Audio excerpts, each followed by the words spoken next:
Thank you Palaniappan ஐயா அவர்களுக்கு வணக்கம். மகாவதார் ஃபவுண்டேஷன் நடத்தி வரும் ரங்கநாதன் குருஜி அவர்களுக்கு வணக்கம். மற்றும் இதில் பயணித்து வரும் ஆத்ம நண்பர்கள் அனைவருக்கும் என் அன்பான வணக்கத்தை சமர்ப்பிக்கின்றேன். நன்றி, வணக்கம். இந்த ஞானத்தையும் போதித்த பிதாமகா பத்ரிஜி அவர்களுக்கும், மகாவதார் பாபாஜி அவர்களுக்கும், சதானந்த யோகி அவர்களுக்கும், காசிரெட்டி நாயனா அவர்களுக்கும், பிரபஞ்ச சக்தி விஸ்வசக்தி பஞ்ச பூதங்களுக்கும், பூர்ணாத்மா சர்வாத்மா அந்தாத்மாக்களுக்கும் மற்றும் என் பெற்றோர்களுக்கும் என் வணக்கத்தை தெரிவித்துக் கொண்டு, இன்று நாம் எடுத்துக்கொண்ட தலைப்பு மகாபாரதம். மகாபாரதத்துல எல்லாம் சின்ன சின்ன கதைகள்லாம் நிறைய இருக்குன்னு உங்களுக்கே தெரியும்.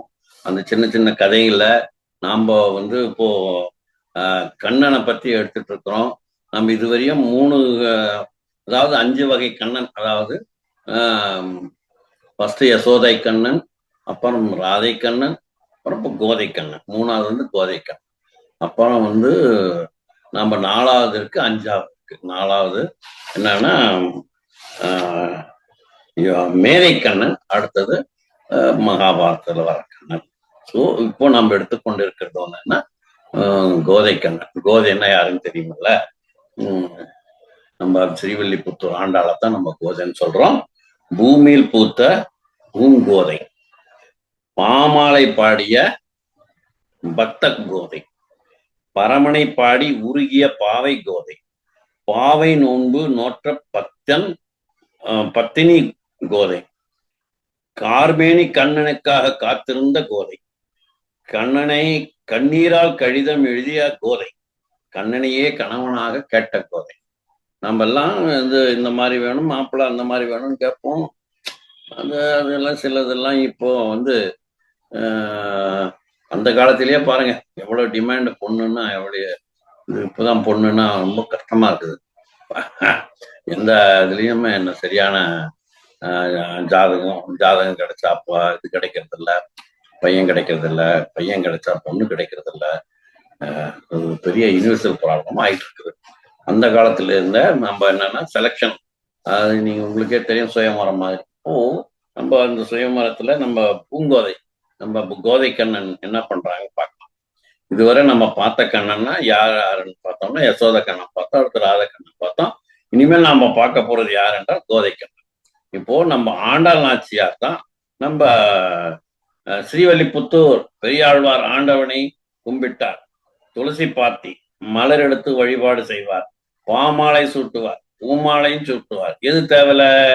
பொன்மாலை தேவலையா, பூமாலை தேவலையா, பாமாலை தேவலையா? பொன்மாலைக்கு மனம் கிடையாது, அப்புறம் பூமாலை வாடி போயிடும். அப்ப எது பரவாயில்ல? பாமாலை என்றைக்கு இருக்கும். அப்ப பாமாலை நல்லா என்னைக்கு இருக்கிற பாமாலை நமக்கு தேவை. பூமாலை வாடும் மனம் பொன்மாலைக்கு இல்லை என்று பாமாலை வைத்து ஈசன் பாதம் பணிவேனே. நாமக்கல்லா பாடினது, நாமக்கல் கவிஞர் பாடினது. நாமக்கல் பூமாலையும் சூட்டுவார், பாமாலையும் சூட்டுவார்.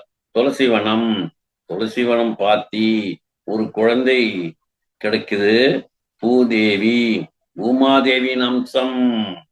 கோதை என்று பேர் வச்சாங்க.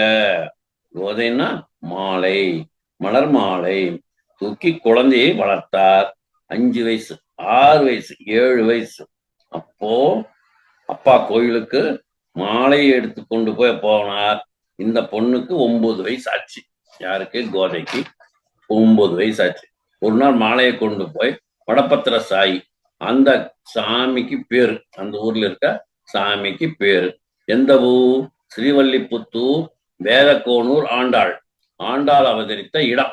ஸ்ரீவல்லிபுத்தூர்னா பெரிய கோயில், கோபுரம், தமிழ்நாட்டுடைய அரசியல் சின்னம். ஸ்ரீவல்லிபுத்தூர் கோயில் கோபுரம் தமிழ்நாட்டுடைய அரசியல், ஒவ்வொரு ஸ்டேட்டுக்கும் ஒவ்வொரு சின்னம் இருக்கும். இப்போ கர்நாடகா எடுத்துக்கிட்டீங்கன்னா அண்டரண்டப்பட்சி தான் அவங்களுடைய சின்னம். தமிழ்நாட்டுக்கு நம்மது என்னன்னா ஆண்டாள் ஸ்ரீவல்லிபுத்தூர் கோபுரம் தான் ரொம்ப சிறப்பானதுன்னு சொல்லி செலக்ட் பண்ணாங்க. அந்த ஸ்ரீவல்லிபுத்தூர் கோயிலுக்கு போனார் வடபத்திர சாமி. அந்த கோயில்ல போய் பெரிய மாலை சாமி கைலத்துல ஐயங்கார் போடுறார்.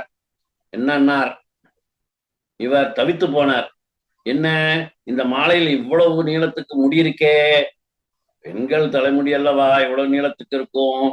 இல்லையே சாமி, சம்பந்தமே இல்லையே சாமி. இந்த மாலை வேண்டாம், வேறு மாலை கொண்டா. அனுஷ்டம் அனுஷடம். ஐயோ, இவருக்கு தாங்கல. என்னடா, ரொம்ப சுத்தமா இல்ல இந்த மாலையை தொடுக்கும். ஏன் இந்த எந்த பொண்ணு இந்த மாலையை கழுத்துல போட்டுன்னு இருக்கா? கழுத்துல போட்டதுனாலே அவள் கழுத்துக்கு மேலே இருந்த முடி இந்த மாலையில பட்டுடுத்து. இப்ப அப்போ யாருன்னு தெரியலையே. சரி, பார்த்துருவோம். இன்னைக்கு மறுநாள் அதே மாதிரி மாலையை கட்டினார். வச்சுட்டு ஒரு ஓரமா ஒழிஞ்சுட்டு இருந்து பாக்குறார். இந்த பொண்ணு யாரு? கோதை மெதுவா வர்றான். குளிச்சுட்டு கிணத்துன்னா எட்டி பாக்குறான். ஏன்? கிணறு தான் அங்க கண்ணாடி. சரி, இந்த முகம் எப்படி இருக்கு? அப்போ கண்ணாடியும் வந்துருச்சு. மறந்துடாதீங்க, ஆண்டாள் நாச்சியார் கண்ணாடியை பத்தி பாடுகிறாங்க. என்னன்னா, உக்கமும் தட்டொழியும் தந்துள் மணாளனே இப்போதே எம்மை நீர் ஆற்றோடு எம்பாவாங்கிறார். அப்போ தட்டொழிங்கிறது என்னன்னா கண்ணாடி. கண்ணாடிய பார்த்துட்டு வெளியே வருது. முகத்தை எல்லாம் திருத்திங்கிறது என்னன்னா அப்படியே இப்படி இப்படி எல்லாம் அந்த சரி பண்ணிக்கிறது. திருத்தி இவர் கட்டிய பெரிய மாலையை தூக்கி கழுத்துல போட்டுக்கிட்டு கிணத்துக்குள்ள பாக்குறார். கிணத்துக்குள்ளார பாக்குறார். ஏன் அவன் கழுத்துல போடலையா? அவன் நெஞ்சில இருக்கிற பெருமாளுக்கு கழுத்துல போட்டாளாம். அவ போட்டுக்கலையா? அவன் நெஞ்சில இருக்கிற பெருமாள் இருக்காங்க இல்லையா, அந்த பெருமாளோட கழுத்துல போட்டிருக்கா. எங்க இருக்கா? அங்க இருக்காரா? இங்க இருக்கிறாரா? இங்கத்தான் இருக்கிறார். இங்க பார்த்தா அங்க இருக்கிறார், அங்க பார்த்தா இங்க இருக்கிறார்னு. அங்கு இங்க முடியாது. உன்னுள்ளேத்தான் இருக்கிறார், எனக்குள்ளேத்தான் இருக்கிறார் பெருமாள். அந்த பெருமாளுக்கு மாலை போட்டிருக்கேன். பார்க்கணும். கண்ணாடியில பார்த்தா என்ன தெரியும்? எனக்குள்ள இருக்க பெருமாள் கழுத்துல போட்டார், கண்டுபிடிச்சார். இதெல்லாம் பார்த்துட்டு இருந்தார் யாரு? பெரியாழ்வார் பார்த்துடுறாரு. இத்தனை வேலை செய்யறது யாரு? வந்து கண்ணா அப்படின்னான்னு திட்டிடுறாரு. எப்படி திட்டுவார்? ஐயோ, இந்த மாதிரியை தூக்கி போட்டா வேற மாலை தான் தயார் பண்ணார் சொல்லிட்டு திருப்பியும் கோயில்ல கொண்டு கொடுத்தார். அர்ச்சகர் அது சாத்தினார், ஐயங்கார் அந்த சாத்தினார். முடிஞ்சது. ராத்திரி தூங்குறார் யாரு? பெரியாழ்வார். அவர் கனவுல பெருமாள் காட்சி தர்றார். ஓய், என்ன நீர் கொடுத்த மாலை எனக்கு விருப்பம் இல்லை. என்னடா இது? எனக்கு வேண்டாம். என்ன இத்தனை நாள் நான் தான் கொடுத்துட்டு இருந்தேன். நீ கொடுத்த மாலை தான் எனக்கு பிரியம். அது சரி. ஆனா அது கோதை சூடி கொடுத்த பெருமாளை. அந்த மாலை அவளுக்கு அவளுக்கு பெயர் சூடி கொடுத்த சுடற்கொடின்னா பேர் யாருக்கு? கோதை நாச்சியாருக்கு, ஆண்டாளுக்கு. அப்போ சூடி கொடுத்த சுடற்கொடியே சொல் பாவை பாடி அருள் அல்லவா பல வளையல் நாடி வேங்கடவா என்னை விதி என்னையும் மாற்ற நாம் கடவா வண்ணமே நல்கு. ஆண்டாள் நாச்சியாருக்கு சூடி கொடுத்த சுடற்கொடின்னு பேரு. மாலையைத்தான் சூடிக்கொண்டு பெருமாளுக்கு கொடுத்தாள். அவள் சூடி கலைத்த மாலையைத்தான் எனக்கு வேணும்னு கேட்கிறார். யாரு? பெருமாள். நீ அவளை திட்டுட்டு வேற மாலை தயார் பண்ணி எனக்கு கொண்டு வந்து கொடுத்த மாலை வேண்டாம் அப்படிங்கிறார். அப்போ அந்த பொண்ணுடைய மனசை விடவா நீ கொடுத்த இந்த மாலை சுத்தம்? புரியுதா? அவதான் கடவுள், அவர்தான் கடவுள். மனசுல அன்பு ஒன்று இருக்குமேனால் மற்ற எதையும் கடவுள் பார்ப்பதில்லை. மனசுல அன்பு இருக்கணும். ஆமா, மனசுல அன்பு இல்லைன்னா மற்றது எல்லாமே ஒன்றும் பிரயோஜனம் இல்லை. ஏன்னா நீங்க என்ன கொடுத்தாலும் கடவுள் அது ஏற்பதில்லை. அதுக்குத்தான் நான் இவ்வளவு நேரம் பேசுறேங்க. கோயிலுக்கு போனா நீங்க என்ன செய்யணும்? அங்க கடவுள்கிட்ட போய் பேசணும்.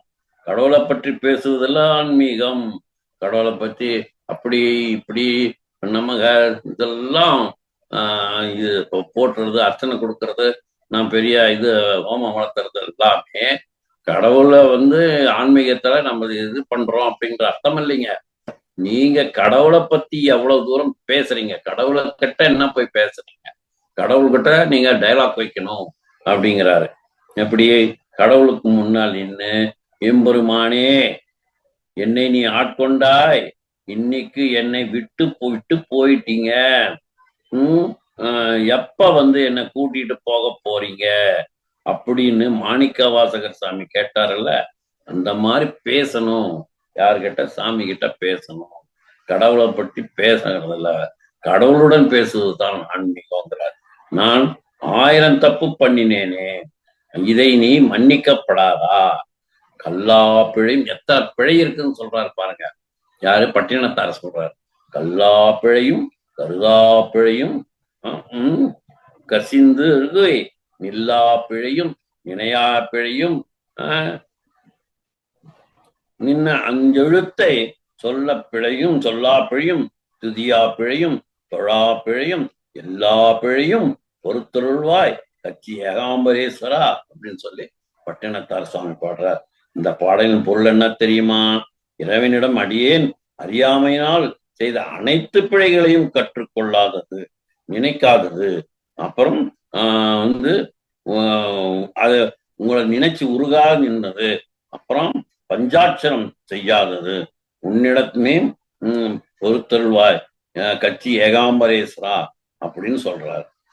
அப்படின்னா என்ன? இறைவன் கிட்ட நோக்கி வேண்டணும், நான் என்ன பாடல் என்ன தப்பு செஞ்சிருந்தாலும் என்ன மன்னிச்சுக்கோ, அந்த மாதிரி பிழையெல்லாம் நான் செய்ய மாட்டேன் இனிமேலு அப்படின்னு சொல்லி திருப்பியும் என்ன ஐக்கியம் பண்ணிக்கோ அப்படின்னு சொல்லி பட்டினத்தார் பாடுறாராம். அந்த மாதிரி பாடல் அமைஞ்சிருக்கு. இப்படி கடவுள்கிட்ட பேசணும். இந்த குழந்தைக்கு அந்த வாய்ப்பு கிடைச்சிருக்கியா? யாருக்கியா அந்த வாய்ப்பெல்லாம் கிடைக்கும்? அதிலிருந்து சூடி கொடுத்த மாலையைத்தான் அங்கே போகும். ஒரு நாள் பெரியாழ்வார் உட்கார்ந்திருக்கார், அந்த ஆண்டாள் சின்ன பொண்ணு பக்கத்துல அமர்ந்திருக்கு. ஏமா நீ யார கல்யாணம் கட்டிக்க போற? யாருக்கிட்ட கேட்கிறாரு? கோதை கிட்ட கேட்கிறாரு, பொண்ணு கிட்ட, அவங்க பொண்ணு கிட்ட. கோதை யாருன்னா பூமாதேவி அம்சம். பூமாதேவி அவங்க பூமியில கிடைச்சதுனால அந்த பொண்ணுக்கு பேர் வச்சது யாருன்னு இவங்கதான் வச்சாங்க, கோதைன்னு பேர். அப்போ இந்த கோதை கிட்ட கேட்கறது என்னமா, அந்த பொண்ணு சொல்றா, பெருமாளைத்தான் கல்யாணம் கட்டிக்க போறேன் அப்படின்னு சொல்றா. நம்ம சின்ன வயசுல எல்லாருமே விளையாடுறதான், நீ இதை பண்றியா, இதை பண்றியா, அப்படி கட்டிக்கிறியா, இப்படி கட்டிக்கிறியா, மாமனை கட்டிக்கிறியா, மச்சானை கட்டிக்கிறியா, அத்தானை கட்டிக்கிறியா, பொத்தானை கட்டிக்கிறியான்னு கேட்பாங்க. அந்த பொண்ணு விளையாட்டை ஏதாவது சொல்லுவோம். ஆனா இந்த பொண்ணு, கோதை பொண்ணு என்ன சொல்லுது? நான் பெருமாளைத்தான் கட்டிக்குவேன். எந்த பெருமாள்ரா? 108 கோயில்ல எந்த கோயில் பெருமாளை நீ கல்யாணம் கட்டிக்க போற? ஒரே கன்ஃபியூஷன். என்ன மேடம் இப்படி சொல்றீங்களே, நீ பார்த்து கரெக்டா ஒரு பெருமாளை சொல்லுமா? பெருமாளுக்கு 108 சேத்திரங்கள் இருக்கு. கூடலுலக பெருமாள் அந்த இருக்கிறார், அவரை கட்டிக்கிறியா, கல்யாணம் கட்டிக்கிறியா? வேண்டாம். சரி, நம்மூர் வடபத்திரசாமி வேண்டாம். சரி, நம்மூரு வேண்டாம். சரி, திருக்கோஷ்டியூர் சௌமிய நாராயண பெருமாள் வேண்டாம். திருக்கண்ணாபுரம் வேண்டாம். என்னம்மா வேண்டாம் வேண்டாங்கிறியே? சரி, திருப்பதி பெருமாள் ரொம்ப பணக்கார சாமி. கவிஞர் கண்ணதாசன் மிக அழகாக சொல்லியிருக்கிறாரு, நான் திருப்பதிக்கு போக மாட்டேன் என்றார். ஏன் என்று கேட்டா, அவரை பற்றி அவர் என்ன சொல்றாருன்னா, அதுக்கு அவர் சாமியை பார்க்க 3 நாள் வேணும், 50 ரூபா கொடுத்து டிக்கெட் வாங்கினா ஒரு நாள் ஆகும். இன்னைக்கு அந்த 50 ரூபா தான் 300 ரூபா ஆயிடுத்து. அந்த 5000 கொடுத்து திருக்கல்யாணம் பண்ணோம்னா நம்மளுக்கு அரை மணி நேரத்துல நம்ம அரை மணி நேரத்துல சாமியை பார்க்கலாம், அரை மணி நேரமும் பார்க்கலாம். சரி, ஒரு அமெரிக்கா ஆளு ரெசிடென்ட் என்ஆர்ஐ வந்தாரு. வந்த உடனே அவர் என்ன செய்யறாரு, அந்த அர்ச்சகர் கையில ஒரு $5000 அப்படி கொடுத்துறாரா. அர்ச்சகர் சொன்னாராம், நீங்க இங்கே இருங்கோ, நீங்க எங்கேயோ வர வேண்டாம், சாமி யாரு, திருப்பதி வெங்கட்ரமண சாமியை உங்களை பாப்பாரு. நானும் உட்கார்ந்து நீங்க பாப்பாராம். சரிதான், என்ன பணக்கார சாமி பாரு, நான் பார்க்க மாட்டேன் அப்படின்னு சொன்னது யாருன்னா கண்ணதாசன். பெருமாள் அவரை கூட்டிட்டு போய் நிக்க வச்சாருல்ல ஒரு நாள். இவரு கண்ணீர் கொட்ட கொட்ட பாடினாரு. எங்க நான் திருப்பதி பெருமாள் கிட்டத்தான் அந்த கோயில் எக்ஸிகியூட்டிவ் ஆபீசர் இவரை கூட்டிக்கிட்டு போயிட்டாரு. நாம எல்லாம் போனா ஜரகண்டி ஜரகண்டி ஜரகண்டின்னு விரட்டி விடுவாங்க. சில பேர் அப்பதான் ஒரு 100 ரூபா நோட்டை எப்படி சைட்ல கொடுப்பாரு. ஆனா அதையும் காசை வாங்கிட்டு இன்னும் கொஞ்சம் வேகமா அந்த அழியை தள்ளி விடுவாங்க, ஜரகண்டின்னு தள்ளி விடுவாரு. ஆனா ஈவ கூட்டிகிட்டு போனார் இல்லையோ, கண்ணதாசன் சாமி முன்னாடி நின்று கண்ணீர் மல்க பாடினார். அவருக்கு வந்து ஒரு ஆழ்வார், குலசேகர ஆழ்வார் பாடின ஒரு பாசனம் ரொம்ப அவருக்கு பிடிக்கும். என்னன்னா, செடியாய் வல்வினை தீர்க்கும் திருமாலே நெடியானை வேங்கடவா நின் கோயிலின் வாசல் அடியாருக்கும் வானவரும் அரம்பையரும் கிடந்து இயங்கும் படியில் கிடந்து உன் பாவாயை காண்பேனோ, உன் பவளவாயை காண்பேனோ அப்படின்னு சொல்லி குலசேகர ஆழ்வார் பாடுறார். இந்த பாட்டு கண்ணதாசனுக்கு ரொம்ப பிடிக்கும். ஏம்மா திருப்பதி பெருமாளை கல்யாணம் பண்ணிக்கிறியா, திருப்பி நம்ம இடத்துக்கு வந்துருவோம் ஏம்மா அப்படின்னு சொல்லி பெரியாழ்வார் யாரு கோதைகிட்ட கேட்கிறாரு. திருப்பதி பெருமாளை கல்யாணம் பண்ணிக்கிறியா? வேண்டாம், என்ன பணக்கார மாப்பிள்ளையெல்லாம் தள்ளிவிட்டியே, யாரம்மா நீ கல்யாணம் பண்ணிக்க, உன் மனசுல என்னதான் வச்சிருக்கிற, நீ கல்யாணம் கட்டிக்கிற யாரம்மா, யாரு சொல்லு அப்படிங்கிறார். நான் ஸ்ரீரங்கத்து பெருமாளை தான் கட்டிக்குவேன். நிம்மதியா படுத்து கிடக்கிறார் அவரா, நான் பக்கத்துல போய் உட்கார்ந்திருப்பேன், என்னையும் சௌக்கியமாக பார்த்துக்குவார். 2 பேரும் யாரை காதலித்தார்கள்? ஆண்டாள். ஸ்ரீரங்கத்து பெருமாள் யாரை காதலிச்சாங்க? ஆண்டாளை காதலிச்சாங்க. ஆண்டாள் வந்து ஸ்ரீரங்கத்தை பெருமாளை காதலிச்சாரு, ஸ்ரீரங்கத்தை பெருமாளும் ஆண்டாளை காதலிச்சாங்க. அப்போ அன்னைக்கு ராத்திரியில ஸ்ரீரங்கத்தை பெருமாளை நினைச்சுட்டே அந்த நாச்சியார் படுத்து தூங்குறாங்க. கனவுல நாச்சியார் கனவுல, ஆண்டாள் நாச்சியார் கனவுல பெருமாள் வர்றாராம். தேவர்கள் எல்லாம் வந்து என்ன சொல்றான், 1000 யானை வந்துச்சான் இந்த கனவுல. 1 2 கனவுல 1000 யானை. அது முதல் யானையில பெருமாள் உட்கார்ந்து இருக்கிறார், கண்ணன் உட்கார்ந்து இருக்கிறார். அது வந்து அடுத்ததெல்லாம் நிறைய தேவர்கள் எல்லாம் அந்த வர்றாங்க. 1000 யானை வந்துச்சான். முதல் யானை மேல பெருமாள் வந்தாராம். தேவர்கள் எல்லாம் காத்து நின்னாங்களாம், சுத்தி நின்னாங்களாம். இந்த பொண்ணு கையில காப்பு கட்டினாங்களாம். பெரியவர்கள் எல்லாம் வந்து நாள் வச்சுட்டாங்க, எத்தனாம் தேதியில இந்த பொண்ணுக்கும் பெருமாளுக்கும் கல்யாணம்னு. அப்புறம் பக்கத்துல பெருமாள் வந்தாராம், மத்தளம் கொட்டிச்சான், சங்கு ஊதிச்சான், கழுத்துல அவர் தாலியை கட்டினாராம். எல்லாமே கனவு. கனவுல வாரணம் 1000 சூழ ஆனா வளம் வந்து நாரணன் நம்பி நடக்கின்றான் என்று பூரண பொற்குடம் வைத்து புறமெங்கும் தோரணம் நாட கணா கண்டேன் தோழி. நான் நாளை வதுவை மனம் என்று தாளிட்டு மாலை கடைசுடைய பந்தல் கீழ் மாதவன் கோவிந்தா அப்படின்னு சொல்லி வந்து காளை புக கணா கண்டேன் தோழிந்தான். மத்தளம் கொட்ட வரிசங்கு நின்றூத, அப்புறம் வந்து முத்துடர் தாயின் நிறைந்தவழ பந்த கீழே மைத்துனன் நம்பி மதுசூனன் வந்தென்னை கைத்தலம் பற்ற கணா கண்டேன் தோழினான் அப்படிங்க. இதெல்லாம் வாரணம் 1000. இந்த பாட்டை கேட்டா நல்ல பிள்ளைகள் பிறக்குமாம். அதுக்குத்தானே ஒரு 5 6 பாட்டை சொல்லி வச்சேன். சரி, சன்னாக பிறக்கணும், சின்னாக பிறக்க கூடாது. சன்னுன்னா பையன், சின்னுன்னா பாவம். அதுக்குதான் குரோசின் மெட்டாசின் நீங்க பண்ணதெல்லாம் பாவண்டா அப்படின்னு சொல்லிதான் அது மாத்திரை கூட சின்ன மெட்டாசின் குரோசின் அந்த மாதிரிலாம் பேர் வைக்கிறாங்க போல. அதுதான் நினைச்சுக்கிறது தான். அப்போ அந்த சின்னு அப்படின்றது பிறக்க கூடாது. அப்போ வாழக்கூடிய குழந்தைகள், நல்ல குழந்தைகள் அப்படித்தானே வாழும். நான் நன்மக்களை பெற்று வாழ வேண்டும் அல்லவா.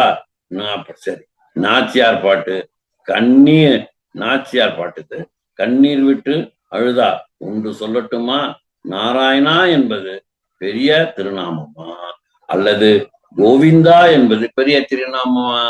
இது ஒரு பட்டிமன்றத்துல நீயா இல்ல நீயா நானாங்க கூட வச்சுக்கலாம். அந்த மாதிரி ஒரு அருமையான தலைப்பு. ஆனா கோவிந்தா என்பது மாடு மேய்க்கின்றன் இடையன் கிருஷ்ணன் அவதாரம்.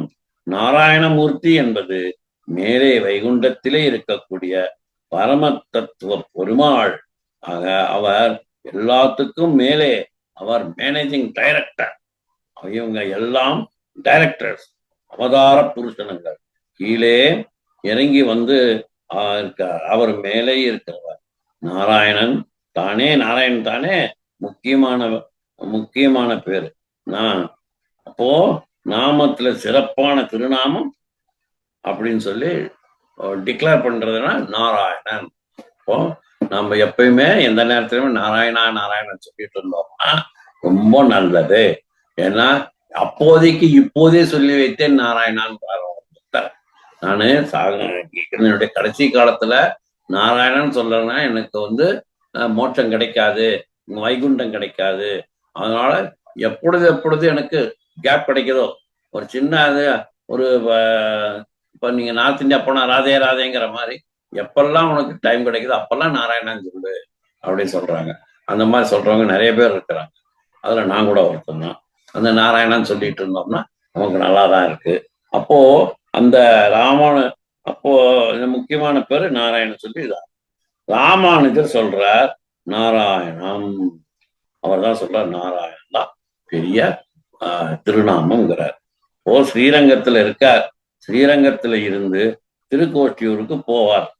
எப்படி போவார்? நடந்தே போவார். அது 1000 வருடங்களுக்கு முன்பே.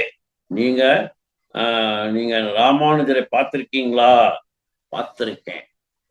என்ன சார் நல்லாதானே பேசிட்டு இருக்கீங்க? 1000 வருஷம் முன்னால இருக்க ராமானுஜரை பார்த்தீங்களான்னா ஆமான்னு சொல்றீங்களே, இப்படி பொய் பேசலாமா அப்படின்னு எனக்கு கேட்டா, இல்ல சார் பொய்யெல்லாம் கிடையாது சார். நீங்க ஸ்ரீரங்கம் போங்க சார். ஸ்ரீரங்கம் பக்கத்துல போனீங்கன்னா அந்த கோயிலுக்குள்ள போனீங்கன்னா அந்த ரைட் சைட்ல ராமானுஜரை ஒரு இதுல தைலமெல்லாம் போட்டு அழகா வச்சிருக்கிறாங்க சார். 1000 வருஷமா மெயின்டைன் பண்றாங்க சார். தைலம் போட்டு நகமெல்லாம் இருக்கு சார், முடியெல்லாம் இருக்கு சார் அப்படின்னு சொல்லி நீங்களே பார்க்கலாம் சார், நான் பொய் சொல்லல அப்படிங்கிறார்.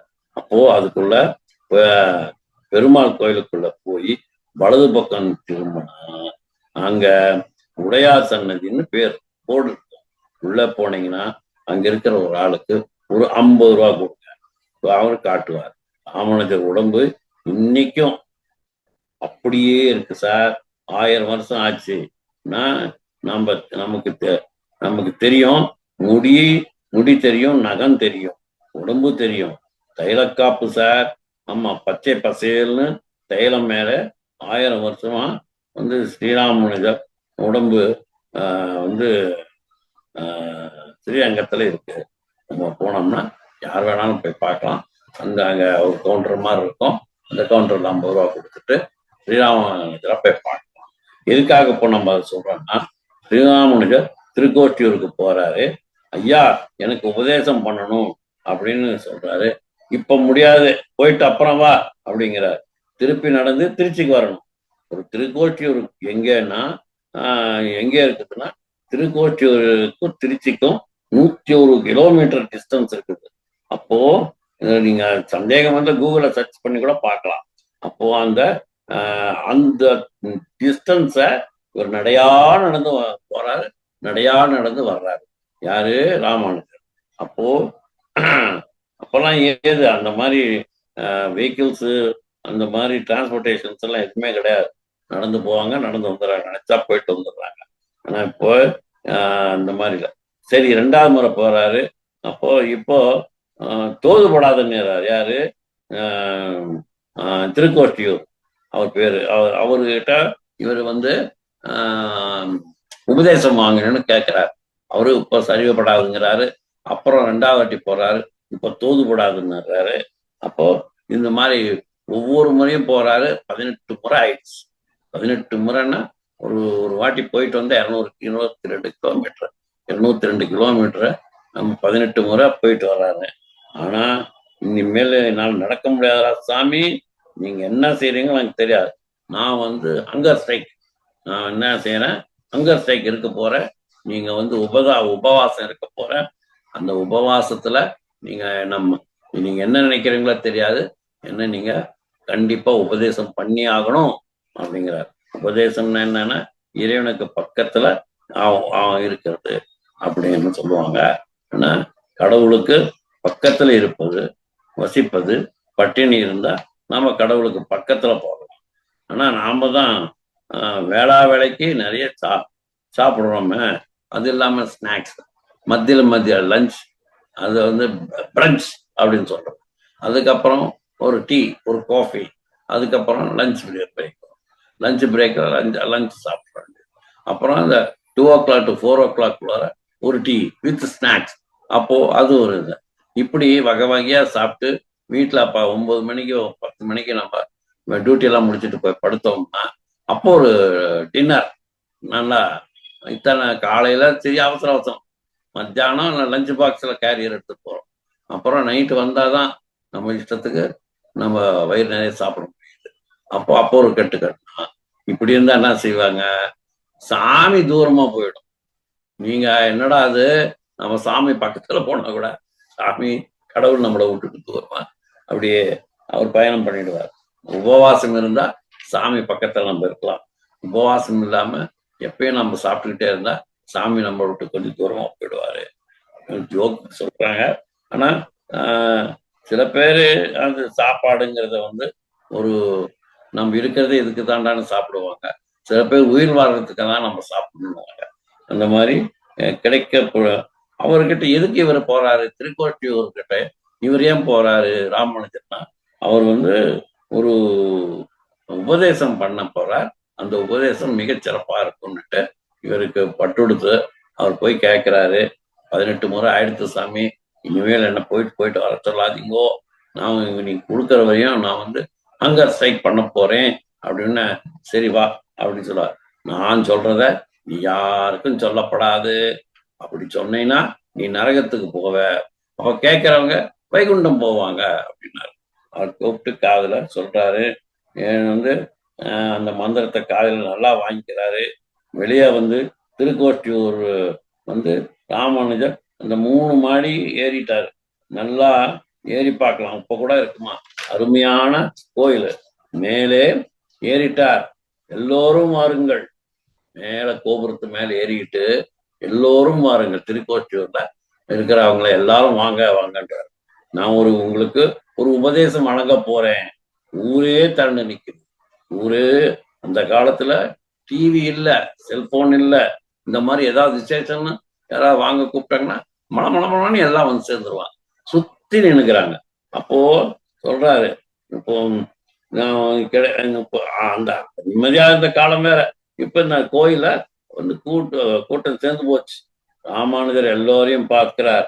நான் சொல்லுகின்ற இந்த மந்திரத்தை எல்லோரும் சொல்லுங்கோ, சொன்னீங்கன்னா உங்களுக்கு மோட்சம், உங்களுக்கு வைகுண்ட பதவி கிடைக்குது அப்படிங்கிறார். என்ன மந்திரம்னா ஓம் நமோ நாராயணாய, ஓம் நமோ நாராயணாய, ஓம் நமோ நாராயணாய என்று சொல்லுங்கள். இந்த தருணத்தில் சொல்ல உங்களுக்கு கண்டிப்பாக மோட்சம் கிடைக்கும், உங்களுக்கு வைகுண்ட பதவி கிடைக்கும் அப்படின்னு சொல்றார். அப்போ இந்த நேரத்துல வந்து அவங்க என்ன செய்யறா, அவரு குருநாதர் வந்துடுறாரு. ஏண்டா அபிஷ்டு, உனக்கு யாருக்கிட்டையும் சொல்லாதுன்னு சொன்னேனே, நீ ஏண்டா எல்லாத்துக்கும் சொன்னேன் அப்படின்னா, நீங்க தான் சொன்ன சாமி, நான் நரகத்துக்கு போனாலும் பரவாயில்ல, எத்தனா பேருக்குமே வந்து மோட்சம் கிடைக்குது, வைகுண்ட பதவி கிடைக்குதுன்னும் போது அதுக்கு பரவாயில்ல, என்ன நான் தியாகம் பண்ணிக்கிறேன் அப்படின்னு சொல்லி அவர் சொல்லும்போது, அடடா இந்த யோசனை நமக்கு தெரியாம போச்சேன்னு இந்த குருநாதரை அவர் வந்து ரொம்ப வருத்தப்பட்ட மாதிரி சொல்றேன். அப்போ என்ன செய்யறாங்க, அப்போ அந்த உபதேசம் பண்ணா குருநாதர் ஆளு விட்டு இந்த மாதிரி எல்லாம் செய்யறாங்க. குருநாதர் கேட்டவங்க எல்லாமே எங்க போவாங்கன்னா வைகுண்டம் போவாங்க இல்லையா, அதனால்தான் அவங்களுக்கு எல்லாமே நீ வந்து நீதாண்டா உடையவன் அப்படிங்கிறார். இவர்கள் எல்லாம் உன் உடைமைகள். எவ்வளவு காலம் நாராயணன் தானே. இதுக்கு என்ன காரணம்னா, இது காரணம் யாருன்னா நாராயணன் தான் சொன்னேன். ஆனா ஆண்டாள் நாச்சியார் என்ன செய்யறா, பெருமாள் என்னை நீ மன்னிச்சுக்கோ. சின்ன அதாவது சின்ன சின்ன பேர் சொல்லி கூப்பிட்டுட்டேன், பெரிய பேர் ஆகிய மறந்துட்டேன். எதம்மா சின்ன பேரு? இந்த நாராயணன் தான் சின்ன பேரா? ஐயோ, என்ன சாமா, கோவிந்தா தான் பெரிய பேரு. பாட்டு தெரியும்ல, திருப்பாவையில 28வது பா. கறவைகள் பின் சென்று ஆரை சேர்ந்து சேர்ந்து அறியா வண்ணம் இல்ல தாயர் குலத்து ஒன்றன்னை பிறவி பொறுத்த பெருத்தனை புண்ணிய யாமுடையோமே, இறை ஒன்றும் குறை ஒன்றும் இல்ல கோவிந்தா உன்னோடு அப்படின்னு சொல்றாங்க. இந்த வாசகத்தில் சுருக்க என்னன்னா, பசுக்களை மேய்க்க காட்டுக்குள்ள சென்று அங்கேயே அவர்களுடன் யாரு, இந்த பசுமாடு இதெல்லாம் இருக்கு இல்லையா, அவங்களோட சேர்ந்து இவங்களும் சாப்பிடுவாங்களாம். எளிய இடையர் குலத்தில் நாங்கள் பிறந்ததே பெரும் புண்ணியம். ஆனா இந்த இவங்க சத்திரியரோ சூத்திரரோ இல்ல இவங்களா பிறக்காம வைசிய குலத்துல யாதவர் குலத்துல பிறந்ததுனால இவங்க எல்லாமே புண்ணியம் பண்ணியிருக்காங்க. எந்த குறையும் மற்ற கோவிந்தா உன்னோடு எங்களை உறவை யாராலும் பிரிக்க முடியாது. அறியாத இது நாங்கள் அன்பின் மிகுதியால் உன் இயற்பரை சொல்லி அழைத்து விட்டோம். அதற்கு நீ கோபம் கொள்ளாதே, நீ எங்களுக்கு அருள் புரிய வேண்டும்னு சொல்றாங்க. கோவிந்தாங்கிறது மரியாதை இல்லாமன்னு சொல்லி அவங்க வருத்தப்படுறாங்க. அப்படி எல்லாம் இல்லை, நீங்க கோதை அனுபவித்த மாதிரி இந்த கிருஷ்ணனும் அனுபவித்தது கிடையாது. இந்த கோதை அனுபவித்த மாதிரி இந்த கிருஷ்ணனை யாரும் அந்த அளவுக்கு பழகினதோ அவரை பத்தி பாடினதோ அவருக்கு அன்பு செலுத்தினதோ கிடையாதுங்கிறார். அப்போ வடநாட்டுக்கு ஒரு ராதை, தென்னாட்டுக்கு ஒரு கோதை. அந்த மாதிரி கோதை ஆண்டாள் தமிழை ஆண்டாள்னு சொல்றாரு யார்? கண்ணதாசன். தமிழ் இது கோதை கண்ணன். இப்போ 3 ஆச்சா? யசோதை கண்ணன் ஆச்சு, ராதை கண்ணன் ஆச்சு, கோதை கண்ணன் ஆச்சு. அடுத்தது என்னன்னா மேதை கண்ணன். அடுத்த நம்ம இதுல பார்ப்போம். எனக்கு வாய்ப்பு கொடுத்த பழனியப்பன் ஐயா அவர்களுக்கும் மகாவதார் ஃபவுண்டேஷன் அவர்களுக்கும் என் அன்பான வணக்கத்தை தெரிவித்துக் கொண்டு, எனக்கு வாய்ப்பு கொடுத்தமைக்கு இந்த பயணித்து வரும் அனைத்து ஆப்பனங்களுக்கும் என் கரம் கூப்பி சிரம் தாழ்த்தி வணக்கத்தை தெரிவித்துக் கொள்கின்றேன். நன்றி, வணக்கம்.